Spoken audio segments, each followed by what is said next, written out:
गण्डकी प्रदेश र पर्वत भलिबल बीच भएको आजको लिग चरणको अन्तिम खेल विवादमा तानिएको छ। यदि आजको खेल 5औं सेटमा जाने हो भने एनपीसी फाइनलबाट बाहिरिने सिनारियो रहेको थियो। यदि कुनै टिमले 3-1 अथवा 3-0 को सोझो सेटले जित्छ भने त्यो टिम एनपीसी सँग फाइनल खेल्ने खालको सिनारियो बनेको थियो। तर यो खेल 5औं सेटमा जाने भए पछाडि धेरै दर्शकहरूले म्याच फिक्सिङ भयो भनेर गुनासो गर्नु भएको छ। केही भलिबल प्लेयरहरूले पनि म्याच फिक्सिङ भएको बारे फेसबुक स्ट्याटस मार्फत आफ्नो प्रतिक्रियाहरू राख्नु भएको छ।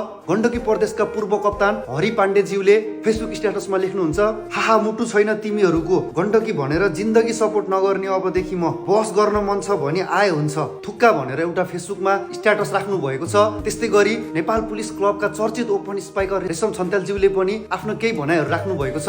नसकिने भयो अब नेपालमा भलिबल खेल्न, भलिबल खेल होइन अब बिजनेस भयो, थ्याङ्क यू सो मच भनेर आफ्नो भनाइ राख्नु भएको छ। र त्यस्तै गरी एनपीसी के सेटर बलराम गुरुङले पनि आफ्नो फेसबुक स्ट्याटस मार्फत रातारात दिमाग लगाउने खेल भलिबल भन्दै आफ्नो स्ट्याटस राख्नु भएको छ।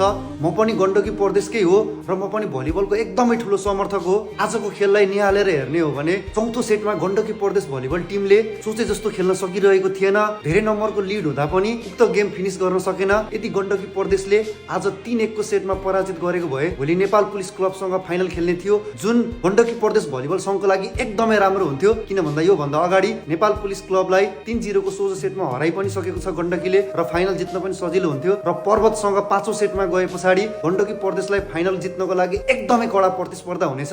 तर गेम भने सोचे जस्तो हुन सकेन। एनपीसीले एउटा के गल्ती गर्यो भन्दा उनीहरूले गण्डकीको खेलमा एउटा मात्रै सेट जितेको भए अथवा पर्वत भलिबलसँग 5औं सेटमा गएर जितेको भए आज एनपीसीको टिम फाइनलमा हुने थियो। त्यो खेलमा जित्न नसक्दा एनपीसीलाई एकदमै धेरै घाटा भएको हो। र गण्डकी भलिबल टिमसँग पनि चोइस थियो फाइनलमा कुन टिमसँग भिड्ने, जुन टिम अलिकति कमजोर छ फाइनलमा त्यही टिमसँग भिड्ने भन्ने एउटा चोइस रहेको थियो। र त्यो चोइस अनुसार गण्डकी प्रदेशलाई नेपाल पुलिस क्लबसँग भन्दा पर्वत भलिबलसँग फाइनल खेल्नको लागि सहज हुने भएर हो कि के भएर त्यो त मलाई थाहा छैन। चौथो सेटमा राम्रोसँग हेर्ने हो भने 19-14 अङ्क रहेको थियो। यो अङ्कबाट गण्डकीले चाहेको भए चाहिँ जित्न सक्थ्यो जस्तो लाग्छ है मलाई चाहिँ। र गण्डकीले 5औं सेटमा पुगेर 3-2 को सेटमा पर्वतलाई हराउँदै फाइनल प्रवेश गर्न सफल हुनु भएको छ। यस खेलको बारेमा लिएर अहिले सामाजिक सञ्जालमा एकदमै धेरै विवाद सिर्जना भएको छ। धेरैजनाले यस खेललाई म्याच फिक्सिङ भएको हो भन्नुहुन्छ भने धेरैजनाले खेल्न नसकेर यस्तो भएको हो भनेर भन्नु भएको छ।